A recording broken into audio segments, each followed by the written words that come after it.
అందరికీ నమస్కారం. రఘురామ్స్ గాంధీగిరి యూట్యూబ్ ఛానల్కి స్వాగతం, సుస్వాగతం. ఈరోజు మనం తీసుకున్నటువంటి అంశం మానసికంగా స్వేచ్ఛగా ఆనందంగా ఉండాలంటే ఏం చేయాలన్న దాని గురించి ఈరోజు మనం మాట్లాడదాం. మనిషికి ఇన్నర్ పీస్ చాలా అవసరం. మానసికంగా ప్రశాంతంగా ఉండటం, స్వేచ్ఛగా ఉండటం, ఇది మనిషి అలవాటు చేసుకోవాలి. బయట పరిస్థితులు ఎలా ఉన్నా, బయట జరుగుతున్నటువంటి సంఘటనలు ఎలా ఉన్నా, మన ఆలోచనలో కానీ మన భావాల్లో కానీ ఎక్కడ కూడా వ్యత్యాసం లేకుండా స్వేచ్ఛగా ఉండగలగటం అనేది మనిషి అలవాటు చేసుకోగలగాలి. ఎలా వస్తుంది అని అంటే, మనిషి ఆత్మ పరిశీలన చేసుకోవడం ద్వారా, తనను తాను ఒకసారి పరిశీలన చేసుకోవడం ద్వారా, నేను ఎందుకు ఇలా ఆలోచన చేస్తున్నాను, నేను ఎందుకు ఇలా నిరాశగా ఉన్నాను, బాధగా ఉన్నాను అనేటువంటి పరిశీలన మనం చేసుకోగలగాలి. ఒక్క విషయాన్ని మనం గుర్తుపెట్టుకోవాల్సింది ఏంటంటే, నీ ఆనందం కానీ నీ సంతోషం కానీ నీ దుఃఖం కానీ అన్నీ మన ఆలోచనల నుంచి వచ్చినాయే. ఈరోజు నేను చాలా సుఖంగా సంతోషంగా ఆనందంగా ఉండాలి, అసలు దేనికి డిస్టర్బ్ అవ్వకూడదని నువ్వు అనుకోగలిగితే నిజంగా ఆ రోజు ఏ విధమైనటువంటి ఇబ్బంది మనకు రాదు. లేవడంతోనే చాలా చికాకుగా ఉండి ఏంటి ఈరోజు ఎలా వెలగక్కాలి, ఎలా తీసుకెళ్ళాలి అనేటువంటి ఆలోచన కనుక మనకు వస్తే ఆ రోజు చాలా చికాకుగా, చాలా ఇబ్బందిగా మనం గడిపేటటువంటి పరిస్థితి కూడా మనకు అనిపిస్తూ ఉంటుంది. సో మన ఆలోచనల్ని మనం నియంత్రణలో ఉంచుకోవటం అనేది మనిషి తెలుసుకోగలగాలి. ఖచ్చితంగా అలా కనుక చేయగలిగితే, ఆ ఆత్మ పరిశీలన కనుక చేసుకోగలిగితే మనం ఎప్పటికీ ఆనందంగానే ఉంటాం, స్వేచ్ఛగానే ఉంటాం. కొన్ని విషయాలు మన కంట్రోల్లో ఉంటాయి, కొన్ని మన కంట్రోల్లో ఉండవు. కంట్రోల్లో లేనటువంటి విషయాల్ని నువ్వు ఏం చేసినా సరే అది దానికి ఏమి సరైనటువంటి రిజల్ట్ రాదు, దాన్ని నువ్వు మార్చలేవు.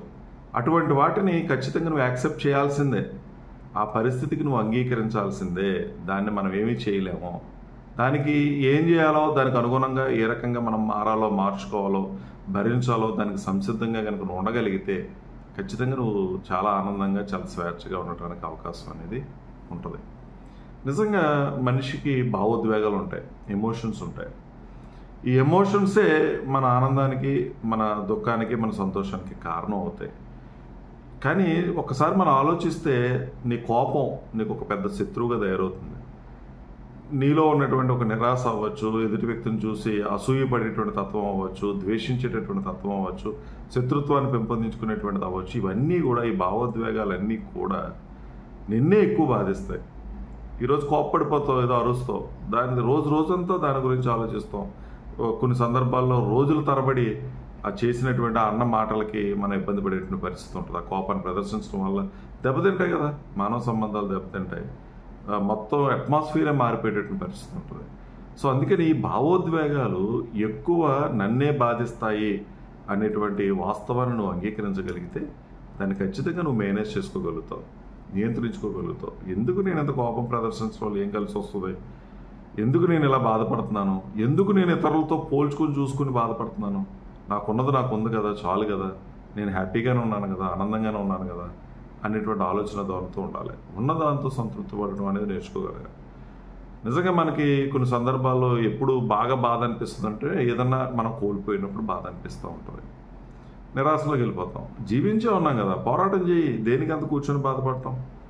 ఇది మనం ఈ వాస్తవాన్ని మనం తెలుసుకోగలగాలి. తర్వాత ఏది శాశ్వతం కాదు అనేటువంటి వాస్తవాన్ని కూడా నువ్వు గ్రహించు. నీతో ఉన్న వాళ్ళు కలకాలం మనతోనే ఉంటారా, మనం కూడా వాళ్ళతోనే కలిసి ఉంటామా? ఎవరో ఇక్కడ భౌతికంగా ఎంతవరకు బ్రతుకుంటామో ఎవరికి తెలియదు.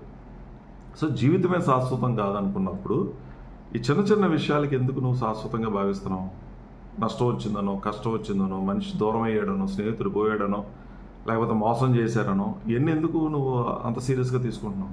సో ఏది పర్మనెంట్ కాదు అనేటువంటి వాస్తవాన్ని నువ్వు అంగీకరించగలిగితే నువ్వు ఖచ్చితంగా చాలా సుఖంగా, సంతోషంగా, ఆనందంగా గడపడానికి అవకాశం అనేది ఉంటుంది, అందులో అనుమానమే లేదు. అలాగే మనిషికి క్షమించేటటువంటి గుణం ఉండాలి. ఎక్కువ మనం దేని బాధపడతామంటే, ఎదుటి వాళ్ళు నీ పట్ల ప్రవర్తించినటువంటి తీరుకి, ఇలా నువ్వు ఊహించని విధంగా వాళ్ళు మాటలు కానీ వాళ్ళు చేసే పనులు కానీ ఉంటాయి. క్షమించేటటువంటి గుణం చాలా అవసరం. సర్లే ఆడిది గుడ్డు అని అనుకోగలిగితే, క్షమించి విడిచిపెట్టేస్తే నువ్వు చాలా సుఖంగా, సంతోషంగా, ఆనందంగా ఉండడానికి అవకాశం అనేది ఉంటుంది. అందుకని ఎప్పటికప్పుడు నీ పనులు, నీ యొక్క ఆలోచనల్ని, నీ ఫీలింగ్స్ని ఎప్పటికప్పుడు నువ్వు అబ్జర్వ్ చేసుకోగలిగితే ఖచ్చితంగా నీకు ఏ విధమైనటువంటి ఇబ్బంది లేదు. మానసికంగా నువ్వు ఎప్పుడు కూడా ఇబ్బంది పడేటువంటి పరిస్థితి ఉండదు. దేన్ని ఎంతవరకు తీసుకోవాలో అంతవరకే తీసుకో. మితిమీరినటువంటి ఆలోచనలు చాలా మనకి అశాంతిని మిగిల్చేటటువంటి పరిస్థితి ఉంటుంది. పోయేదాన్ని పోనివ్వు, వచ్చేదాన్ని యాక్సెప్ట్ చేయి. పోయినప్పుడు ఏది జరిగినా మన మంచిగా అని అనుకో. నిన్ను ఎవరైనా వదిలి వెళ్ళిపోయారా, ఏదో ఒక కొత్త స్నేహం నీకు కలిసేటానికి ఒక అవకాశం ఉందేమో, ఆలోచించు. ఏదైనా నష్టం వచ్చిందా, మరొకటి ఏదో లాభం వచ్చేటటువంటిది ఏదైనా మనకి కలిసి వచ్చేటటువంటిది ఏదైనా ఉందేమో అనేటువంటి ఆలోచనకి రా. అందుకే నిన్ను నువ్వు నియంత్రించుకొని ఏం చేస్తున్నావో ఏంటో ఎప్పటికప్పుడు ఆలోచించుకోగలిగితే నీకు ఏ విధమైనటువంటి ఇబ్బంది ఉండదు. కాబట్టి నువ్వు మానసికంగా ప్రశాంతంగా ఆనందంగా ఉండడం అనేది నీ చేతుల్లో ఉంది అనేటువంటి వాస్తవాన్ని నువ్వు గ్రహించి దానికి అనుగుణంగా కనుక నీ యొక్క ఆలోచనలు, నీ యొక్క పనులు, నీ ప్రవర్తన ఉంటే ఏ విధమైనటువంటి ఇబ్బంది లేదని మీ అందరికి కూడా తెలియజేస్తూ, మీరు కూడా ఒకసారి ఆలోచన చేయండి. ఎందుకు నువ్వు బాధపడుతున్నావు, ఎందుకు నిరాశగా ఉన్నావు, నిస్పృహగా ఉన్నావు అనేది నువ్వు ఆలోచించుకోగలిగితే ఖచ్చితంగా మనందరం కూడా సుఖంగా, సంతోషంగా, ఆనందంగా ఉండడానికి అవకాశం ఉంటుందని తెలియజేస్తూ, మీరు ఈ విషయాలన్నింటినీ మన జీవితంలో పాటిస్తారని ఆశిస్తూ, ఓపికగా వీడియో చూసిన ప్రతి ఒక్కరికి పేరు పేరున కృతజ్ఞతలు తెలియజేస్తూ సెలవు తీసుకుంటా ఉన్నాను. ఈ వీడియో మీకు నచ్చినట్లయితే లైక్ చేయండి, షేర్ చేయండి, కామెంట్ చేయండి. మరిన్ని వీడియోల కోసం ప్రక్కనే ఉన్న బెల్ ఐకాన్ ను క్లిక్ చేయండి. నా ఛానల్లో వచ్చే మరిన్ని ఇంట్రెస్టింగ్ వీడియోల కోసం సబ్స్క్రైబ్ చేయండి రఘురామ్స్ గాంధీగిరి యూట్యూబ్ ఛానల్.